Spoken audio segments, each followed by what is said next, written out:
Welcome in to Handycast for Monday, May the 27th. I'm Charles Hanagriff, former coach Dan Canevari, and former Tigers Doug Thompson and Luis Garcia. We are brought to you by Marucci. From a backyard shed to the top of the game, Marucci's more than just a baseball bat company. It's a legacy built on passion and precision with 2 decades of crafting the finest wood, metal, and leather in the sport. We're here to help you run the game. Visit MarucciSports.com to gear up with the best. Guys, great to have everybody here. And Luis, good to see you. And thanks for spending a few minutes with us. This is that time of year, man. Regional play. Everybody's geeked up. Well, it's funny. I called Doug earlier today, just because I wanted to get my fix in of college baseball. We don't have that it's kind of hard for me to, well, I think Cano knows, but it's just not the same vibe as being in Baton Rouge this time of year. It is, Miami just doesn't have that you know, temperature when it comes to college baseball or college athletics, for that matter. The Hurricane baseball team that Cano was a part of pales in comparison to LSU baseball or SEC baseball, and I miss it. I miss, you were talking about the facilities that we played at. I miss the chicken wire. No, I do. I really do. I wish that, the guys today could see, the things that we played in. Look, every old timer says that, right? Like, if you talk to an old Pittsburgh Steeler, football player, he'll tell you about how bad it was for them in their facilities or whatever. But we really did have chicken wire, and we really did have to paint our own dugouts, and we had to clean the bottom of the stadium. I don't know if Doug had to do it, but I know Cano was a part of us doing it, and I like that. I really do. I like that about LSU. I like that about LSU baseball, the history of it. We don't have that here. It's a we didn't have big part of it. Cages. If it rained, we literally just couldn't hit. It's crazy to think that. Crazy. Guys, if it rained, we couldn't hit. I want to ask you a question, Doug, about the first game of the SEC tournament and a decision Jay Johnson made. He wanted to lock up a top 8 seed. He wanted to get one win and decided to bring Anthony Ianson in relief for the first time this year, in relief of Cade Anderson. It got them the win, and it secured that top 8 national seed. It also ensured that Ianson got some work on the mound and didn't have to do it in a simulated game. This is something we talked about a little bit last week. We weren't sure if Jay was going to do this or not. What did you think of the decision to do that, which also got Jaden New to start on Saturday? Well, he could have gone one of two ways. If he really needed to win the SEC tournament or felt like he needed to, he could have gone with Newt and Shores in the opener, and then, finish with Ianson and Cade Anderson. But I loved what he did, because the main thing was making sure that he got Ianson some work, and some significant work, not just a bullpen. That way he wasn't off 12, 13 days. So I loved it. I felt like he secured the game. I felt like in his mind, he felt like he really needed one game, that he didn't necessarily need to win the SEC tournament. And that's how he played it. And I think he made the right decision. So now you've got both guys and this whole wild card now of who's he going to start, on Friday. Is it going to be Ianson, or is it going to be Cade Anderson? We probably won't know that until about an hour before the first pitch. But he has that bullet now. He has the option to do both. And, of course, they're both completely different pitchers, and that'll make it tough for Arkansas, Little Rock, or whoever to prepare, in advance. They'd have to kind of prepare for two different looks, or maybe even he goes with someone else out of the bullpen, which, of course, is a risk. It's a gamble. But Alabama or Arkansas, Little Rock has not had a lot of success, minus their conference tournament. So if this were a situation to throw off and then have Ianson and Anderson available for the next 2 days, he could also do that. But I really did like the decision to basically split that game in two to open up the SEC tournament. It does leave Cowan and Evans going those same 2 weeks without work. You're going to need both of those guys too. So I'm sure the simulated work, you can talk a little bit about that for those guys who didn't pitch since the South Carolina series to come back, and both of them are going to have to pitch at some point this weekend as well. Yeah, and I would have bet for the same reason going into that second game that's who he would have brought out there first and second, for the same reason, to get them some work before the week was up. But I also understand getting Newt out there in Shores to see. That's kind of how Coach Burton used to treat the SEC tournament. Do I have a guy that can get these high-level hitters out at this point in the season as someone, quote-unquote, graduated? And I think Newt did a good job, by the way. And by the way, Shores, too. They both hit 102 miles an hour, Lou. They both averaged 100.1 miles an hour in their fastballs in their outing, which of course, is extraordinary. It's a great bullet to have. So, and with regard to those guys getting their simulated work in, they'll throw bullpens, they'll throw to live hitters, Evans and Cowan. But would of course like to see them. And of course, if LSU would have won that game, I guess we would have seen them go kind of like Ianson and Anderson on that final game on Sunday. But I don't think it matters as much to relievers as it does to starters to get out there and get your toe on the rubber in a game situation. I don't know enough I don't follow enough to know, the daily grind that is putting certain guys on the mound. And I don't follow you guys as much. I usually come from the school of let's just win the game that we're playing tonight, right? And I don't know about setting up your pen for the next series or any of that stuff. And I don't want to comment on it. And I don't know the team that well. But if you got guys, you telling me you got guys that are coming in that are not your first two pitchers and they're throwing 102 miles an hour, and you're telling me that they're 3 and 4 or 5 on the staff? No, they would technically, by the numbers, they would be 5 and 6, 6 and 7-ish. But the problem they throw 102 miles an hour. Yeah, and there's another one that actually throws it up there near 102. That's 6'10". Kind of breaking up. Yeah. Okay.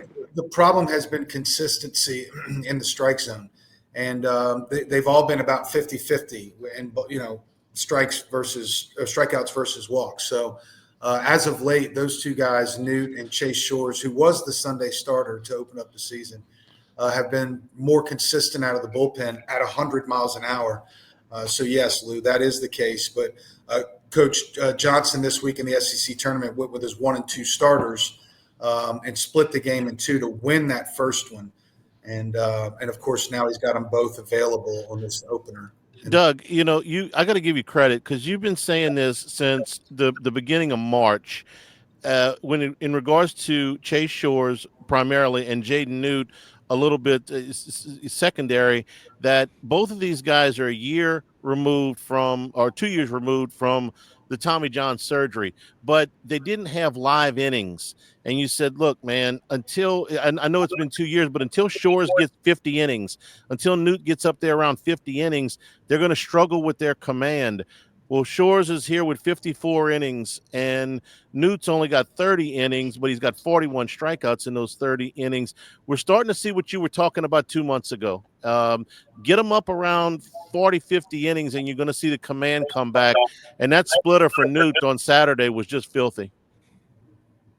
Yeah, and the weather's warming up, all those things. I never had to recover from an injury, but I definitely obviously play with the tons of guys that were on that road to recovery at some stage. And part of that recovery is getting your velo back to where it was, finding your release point of your strikeout slider, et cetera.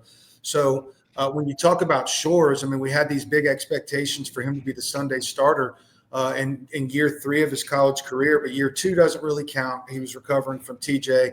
And then year 1, he had 20 innings or so as a freshman.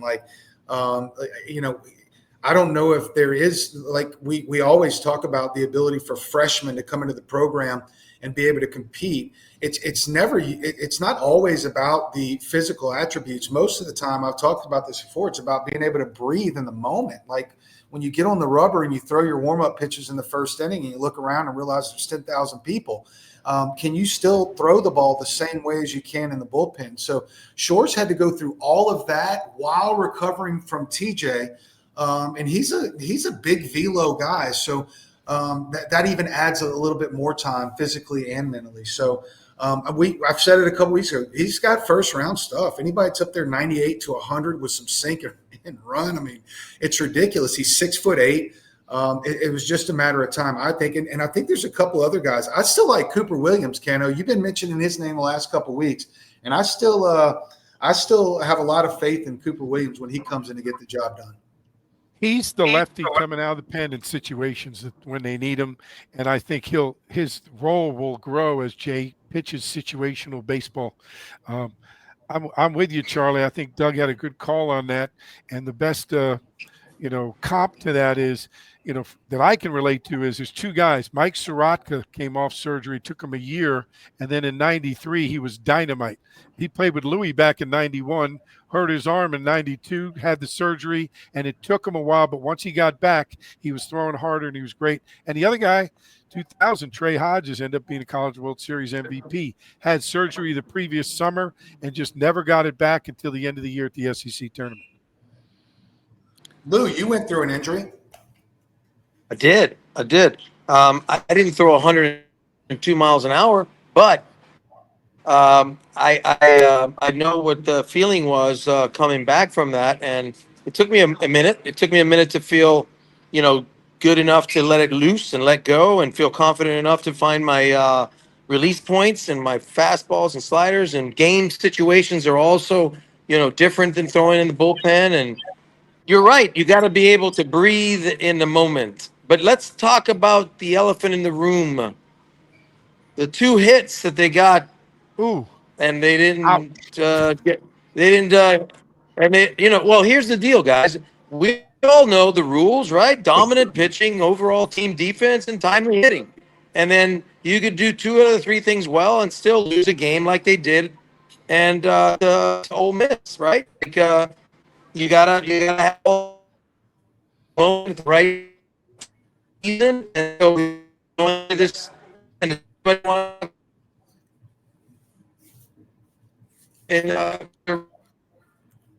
actually, you would know, Cano, you guys would all know. This he's breaking up a little bit. I think though, what he's trying to say is no runs against Ole Miss on Saturday, 4 runs against Texas A&M on Friday, and they had to have a dropped fly ball help them out there. They didn't see what I would call a premium arm in the South Carolina series either. They saw a couple of decent arms, but not a premium arm. The offense has not been as good, Dan, as I know that Jay Johnson would have hoped over the last couple of series. Yeah, I think that's a fair assessment. And let's not count out one thing. If you look at the numbers for Mike Bianco's pitching staff at the end of the year and in the SEC tournament, they were dynamite against everybody. So let's give a little props to the Mangum, the pitching coach, Mike making that move to put him in there full time and step back from it. I think that was a big move by Mike, but they threw some quality arms out there like LSU has, guys coming out of the pen throwing 96, 97 that hadn't pitched a lot, but it looks like they got a lot out of them. But yes, we haven't swung the bats well. We hit a lot of fly balls with too many strikeouts. That's got to improve. And Louis and Doug, but Louis, you're an offensive guy. If you don't hit in the postseason, it doesn't matter how good your pitching is. You got to hit. Timely hitting. You got to get the hits when when you need them. And, getting 15 hits is not as important as getting 9 really good ones with a man on second and third, or, when you need them, when they score and you bounce back and score some on them. The coach talked about it all the time. Let's shut them down. We scored a couple. We got to shut them down this inning. Momentum and stuff like that. It's championship caliber baseball at this time of year. Yeah, Florida won the national championship though in 2019 when we played them in the final 3 series. They hit around 202 as a team, and so I agree with Louis. You got to get the timely hit, and then the other thing here, starting with South Carolina, all of these games were back against the wall opponents. Mike Bianco trying to improve his postseason status. So is South Carolina trying for a miracle at the end of the year to even to get something moving. The Texas A&M trying. They felt like they needed to win the SEC tournament, right, just to have postseason hopes. And so I'm kind of where Cano is. It's not an excuse, because the truth is everyone's back's against the wall. You're going to see everyone's best pitchers out of the bullpen. There's not going to be any throwing off anymore. So there is a little bit of concern, but sometimes baseball can be cyclical. I mean, all the time, right? Your team at the end of the year, what are they hitting right now? 310 or so as a team? Yeah, about 310. I mean, at the end of the day, they're going to be right around 300, 280, which is where everybody ends up around. So there's going to be some times where you score a bunch and you really hit, and then there's going to be some times where you don't. And we've seen both from this team, even against SEC opponents. Right now, it's tough. It's tough to score runs. So therefore, I think this game against Arkansas State, who's given up a ton of runs this year, they've had a rough year, could be one of the things that helps them bounce out of that. Hopefully they score a bunch of runs there, maybe even get a 10-run rule in the opener. 301 for the season, 412 is the on base heading into the tournament. We're brought to you by Bayou Apparel. Bayou Apparel, if you're looking for anything LSU, go to everythinglsu.com. They're one of a few local LSU official licensees offering quality products, eye-catching designs, fitting your company's message with logos, event t-shirts, promotional items for your business. You can call 928-9090. 225-928-9090 or go to everythinglsu.com. And also by Dana Brown at the law offices of O.C. Brown for over 30 years. They've carried on his father O.C.'s legacy. So if you have legal issues, the initial consultation is always free. They want to be your law firm for a lifetime. Whether you've been in a car accident or had other legal needs, the law offices of O.C. Brown should be your first and only call. Truly your law firm for a lifetime, 343-1111 and on the web at ocbrown.com. I'm going to ask all of you guys about Little Rock. This is maybe the most unlikely team that we've ever seen in a regional. They had lost 13 of 14 games in the regular season. They got swept in their final regular season series 40 by a combined score of 43-8. They finished 8 games below 500 in the regular season, and then they rip off 5 wins in 4 days. There was nothing to suggest that was coming. They finished 8th in their league. And then all of a sudden, for 4 days, they caught fire. You guys have seen enough baseball to stretch to the end of the earth. You ever see anything like that? Oh, yeah. I mean, somebody must have sacrificed No, I've some never live seen anything chicken like or, that. But sure you have, Lou. But I will tell you this. Well, hold on a second. Hold on. Here's what I'm going to tell you. If you let these guys think for 1 second at Alec Box Stadium that they, like, let's say they go the first 3 innings where the ball game is, 1-0 or 0-0. These guys go into the dugout and they say to each other, we got a chance here, and we're throwing somebody we're not supposed to throw, and you guys are putting together a game plan, thinking about saving a pitcher here and there. Like, you don't want to do that. Like, you want to put these guys down and just, like, put them down away. They only give them a second to think they could even be in a ball game with LSU. You can't even let them breathe. Like, you got to score 5 early. Like, you can't take anybody.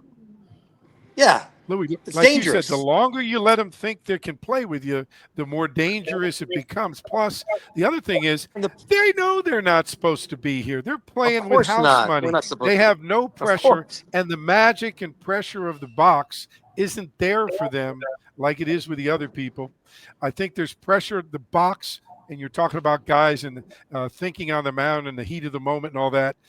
Hey, we're playing the next 2 weekends, if we're lucky, at the box, and that means a lot because not only the heat, look for Rhode Island to melt in game number 3 with the heat and humidity, but the fans and the pressure and the legacy, all of that wears people down. So, Lou, you're spot on.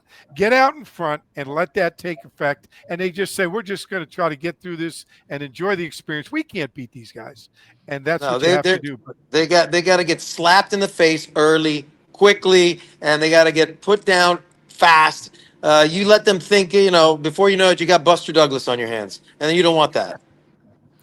Well, again, Charlie, you're great. They have a 6.31 team ERA, 271 team batting average. They haven't competed very well this year, but when you scroll their roster, I told you I have some old PTSD from Stony Brook and Coastal Carolina, because what those teams did have was a bunch of older dudes. And when I scroll down that roster, I see nothing but redshirt juniors and seniors. And you can't give a team like that for sure any type of belief that they're that they have a chance to win. And when it comes to, have you ever seen a team go 4-5 to end the year? LSU went 23-0 to end the season, which was they weren't a very good team. I want to say they were close to 500. What was that, Maneri? What was that the last year of the box? Or 08. That was 08 when they ran off 23 in a row. Yeah. And they weren't very good. They were not a very good team. They were okay, but they went on a tear. So things like that, little things you hear like that, make me nervous in the postseason because weird things happen in the postseason. And this is the first time I've looked at that Arkansas Little Rock roster, and there's a ton of seniors and juniors. But I'm with Louis. You can't give them a minute. You can't give them a second. Like, you got to score 5 in the first and then 5 in the second, and have half the LSU fans already out of the building and disinterested by the 5th inning. I mean, that's the way it should go. That's the plan, of course. But you know what? You never know. That's why postseason college baseball is literally the best sport on earth. But LSU's got a pretty good path, in my opinion, with their regional, matched up with the Clemson regional too. So as long as the two big arms keep doing what they've been doing all year, I think LSU is going to be a tough one to beat. Little Rock also may bring back their ace pitcher is Jack Klein. He threw on the Wednesday of the Ohio Valley tournament 5 innings. Then he came back on Saturday and threw 124 pitches. That's somewhere in the area of 200 pitches over a 4-day span. Dan, what does your arm feel like 5 days after you come back on short rest and give that kind of effort? Well, I can only tell you what my arm feels like, and I threw every day, probably threw 200 to 300 pitches a day, right, Lou? BP. But for the pitcher, that's a lot for him, and it's late in the year. I will tell you this. I was looking at his numbers as well, Doug, and the one thing as a coach that you really look for in a regional for that 4th seed, and Skip was big on this, let's make sure they don't have one guy that's a draft pick pitching. Who is their ace again? Jack Klein. Jack Klein. Oh, I see him. Is Jack Klein a senior? Is Jack Klein a senior? I believe Jack Klein is a senior, right-handed pitcher, 6'3", 215. Yeah. Okay. Well, let me tell you something about Jack Klein, the senior pitcher. And he's coming into this, and it could be his last game ever, right? Like, he could be working at. He's not getting drafted. Hey, by the way, he could be working at the State Farm in Little Rock in 3 months. Okay, and that guy knows that he's got 160 pitches left in his career. And guess what? If you let him think for 4 innings that he's got a chance, he could throw 260 pitches and feel great because he knows this is it. So we cannot let him think that he can pitch at the box. He's got 5 years rest, after this. I mean, that guy is going to be in Cancun on Thursday of next week. Right. Hey, Cano, let me give you a name that I know you're going to remember this kid. His name was Chase Richard, okay? Oh, yeah. And he pitched for Southern in the 2009 regional opener at the box. And going to the 7th inning, LSU was down in their own ballpark. Now, this was a team that eventually would win the national championship. Southern had the lead going to the 7th, and Richard was dealing. Now, he eventually ran out of gas, and LSU got to the bullpen and won the game 10-2. But just what Louis talking about, Dan, I believe you coached Chase a little bit. He had it going that day, and he kept Southern in that ball game and gave him a chance to win. Yeah, that's what happens, like Louis saying, Doug's saying. There's a kid that he's coaching for the Canes now for Cressy. I mean, like Louis said, this is it for him. This is his pinnacle of his career, and you're going to throw it out there. It's different. When Kate Anderson goes out, he's going to throw 107 pitches because in 2 weeks he's going to be pitching with a larger bank account for the Chattanooga Choo-Choos. It's different. So it's a different mentality. It's really college baseball, what it used to be, and that this guy's going to be pitching for the name on the front. And like Louis says, he's going to leave it all there because that's it for him. It's over. He's going to be talking to his grandkids about that game. I know you guys, and I know Dougie. I don't get the chance because you guys are around baseball. I don't. I'm in the seafood business, right? Like, I haven't sat through a baseball game in years, and I would watch only if I'm like walking by a television set and somebody says to me, LSU's playing, I'll stop and watch an inning or two. But I'm not watching baseball like you guys do. Okay. But I will tell you that if you gave me a uniform tonight and you said to me, you get to play at the box tomorrow against the Tigers, I haven't thrown a baseball in 26 years. I'm going to give you the best of me. I can't imagine that these guys at Little Rock are going to, just cash it in.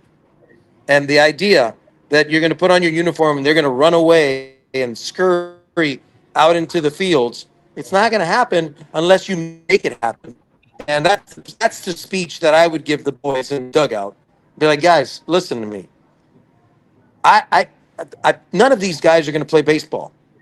This is it. And you let them think they can play here tonight, and they're going to give us, our hands full. And man, what I would do to put on a uniform again today. Well, Yep. God, I would. We were talking. Remember Dougie and I now- were talking before the broadcast, and we were talking about our own stats. Remember, they're going to play in front of more people on Friday Yeah. than they've played in front of the entire year combined. I mean, Maybe they're you don't 4 have- years. Maybe they're 4 years. if you don't have adrenaline through the nose coming out of your pores, then you're not alive. Oh, Going to be The a great best, atmosphere the on best. Friday for sure. We were brought to you by Dependable Storage with 8 locations across Louisiana and 1 in Mississippi. Match any competitor's pricing with convenient online rentals and payments, free use of the moving truck for move-ins, and clean, secure, and conveniently located facilities. Check out the website at dependablestorage.com for locations, pricing, and rentals. And by Lake Urgent Care, dedicated to providing quality care close to home. They treat minor illnesses and injuries ages 3 months and up at 17 convenient locations. Livingston and Ascension parishes, Baton Rouge, Hammond. Plus, they offer occupational health and weight loss solutions. Our urgent care centers are open 7 days a week. Simply walk in, check in online, or schedule a virtual care visit at lakeurgentcare.com. All right, I want to ask, I'm going to run a few things here for Dallas Baptist, who is a 2 seed here. This is a really good team, top 20 RPI. I think the one thing people say, well, who have they played in their season compared to who LSU has played? Well, their strength of schedule is 44. LSU's is 36. For Dallas Baptist, this is a pretty good schedule. They played LSU in a game at Globe Life Field back in February. LSU won that game. They split a pair of games with TCU. They split a pair of games with Oklahoma State. They beat Oklahoma twice. In fact, they beat Oklahoma 11-0 and 9-1, and they took 2 out of 3 from UTSA, who won their conference and their conference tournament. So this is a good team. They have made, guys, get this stat, they have made 13 consecutive NCAA tournaments. And there's only 3 teams in the Southeastern Conference that can match that record: LSU, Florida, and Vanderbilt. So this is a very good program. They're used to winning. They don't play in a league that's as good as the Southeastern Conference, but they played some very good baseball, and they're certainly capable. Dan Hefner's been the coach there for a long time. He's done a great job. So, Doug, I'll start with you. This is while the 4 seed may be way down there, the 2 seed is a very dangerous club. Very dangerous. Hitting around 300 as a team. They don't throw it quite as well as they hit it. There's 3 guys in that lineup with some pretty good juice. A couple of them close to 20 home runs already. They do have, a dude, a draftable guy, the Borberg, I think his name is Ryan Borberg. He's got a pretty good ERA, 75 innings, 70 hits. But this is the one I always got: 73 strikeouts, 18 walks. They have him and, another guy, Elwanger, who has 90 strikeouts in 59 innings of work. So those 2 guys are 2 of their main starters. And, they'll be that will certainly be as formidable a 2 seed as anyone else in the country. And you know who was throwing Friday nights for them up until about 3 or 4 weeks ago was Micah Bucknam, who was on the LSU team in 2023, pitched a little bit out of the bullpen, then transferred to Dallas Baptist. He was pitching Friday nights all year until about 3 weeks ago. He had an injury. He missed 3 weeks. He came back in the tournament and threw 3 perfect innings. He's available for this weekend. I don't know where they're going to put him. Dan, you may have some thoughts on that. I know he was a guy that you took a long long look at when he was here at LSU. Yeah, we saw him pitch, and obviously he's improved a lot. Like Doug said to me, and some people have said, okay, just remember Sam Dutton. It's not good when you've got a guy who left and has a little bit extra fire in his belly. And that could be a situation where if we end up winning game one, they win game one, they may throw him against us in that marble game, in game number two. Looking at the numbers, though, like Doug did, one thing, they hit 304. They hit about 100 homers, which means they're going to have some pop in the box. They'll hit some balls out, but they don't walk a lot of people. As a staff, they only walked 207. They struck out 554, and they're fielding 982. So that's a very solid team, no matter who you play. And the fact that it's going to be, you're going to have to work hard to beat them. And I think they're a very formidable opponent, and their pitching staff lines up pretty good. So they're going to be, in my mind, the team to beat for LSU to win the regional. They're going to have to beat them at some point in time, maybe twice. All right. Last thing, I'll ask all you guys what you think that Jay Johnson will do as far as how he will pitch this, starting on Friday afternoon at 2:00, and it's a 2:00 game. For those that are wondering why, the 2:00 game gives you more recovery time for the second game. It also is a little bit of a financial, plus for the regional. And by the way, and this one's going to shock you guys, seeing the forecast, the highs are supposed to be in the mid 80s on Friday and Saturday, which is about 10 degrees cooler than it usually is for the regional, 10 to 12 degrees cooler. So it ain't going to be frigid, but it will be a little bit cooler this Friday at the box. So, Dan, I'll start with you. How you think Jay Johnson will play this? I think there's no doubt in my mind that what Jay Johnson is going to do, he's going to get with Jamie Tutko. They're going to look at a ton of video, and they're going to look at the splits between lefty-righty pitching, and they're going to determine if the left-hander or the right-hander is a better fit against Little Rock and also the other two opponents, and they're going to map it out like that. So they're going to look at the whole tournament, and the bottom line is they're going to look at who would match up better against Rhode Island, who would match up better against Dallas Baptist, and who matches up best against Little Rock, and make their pitching order based on that. Doug?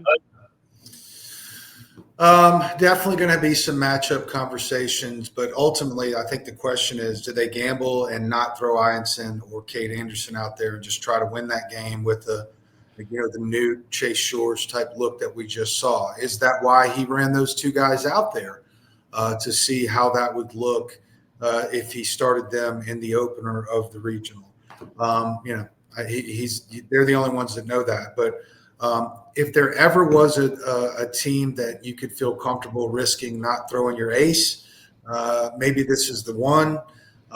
Maybe it's a short leash on whoever you do start, with one of those two guys prepared to come in the game in a relief appearance. Ianson just showed that he could do that. So if it's a nail biter through 3 innings, maybe you reshuffle and go throw Ianson. I don't know. But I think the key is that because he threw Ianson and Anderson, now he has an option. Now he can play the game and make that decision whenever he feels necessary. But Keno's spot on. He and Jamie Tutko are going to be meeting a lot over the next couple of days to figure out exactly the right fit. Newt, 64 pitches on Saturday. Shores, 48 pitches on Saturday. And Jacob Mayers, who had, wow, boy, did he look good on Saturday.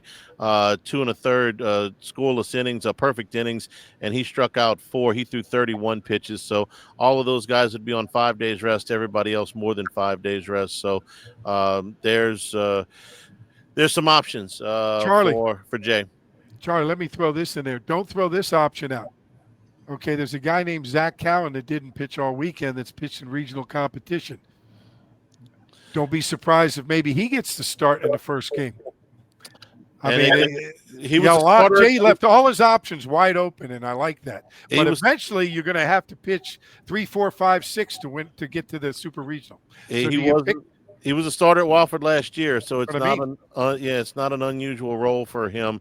And you could, any of these guys you start, you could, if it's not Anderson or Ianson, you could have a a case in Evans on the ready to go pretty quick, like Doug said with the short lease. I think we lost Luis on the feed, but we certainly appreciate him spending some time with us today. And of course, both of you guys, Doug, you're going to be on the call on the weekend at the box. So we'll be visiting with you on the Friday Daily Show. And if LSU's still alive, we'll be back for a podcast next week. So we certainly hope that is the case. 2:00 on Friday, LSU and Little Rock to open up the regional. For Dan Canevari, for Doug Thompson, for Luis Garcia, I'm Charles Hanagriff. This has been the Handycast for Monday, May the 27th.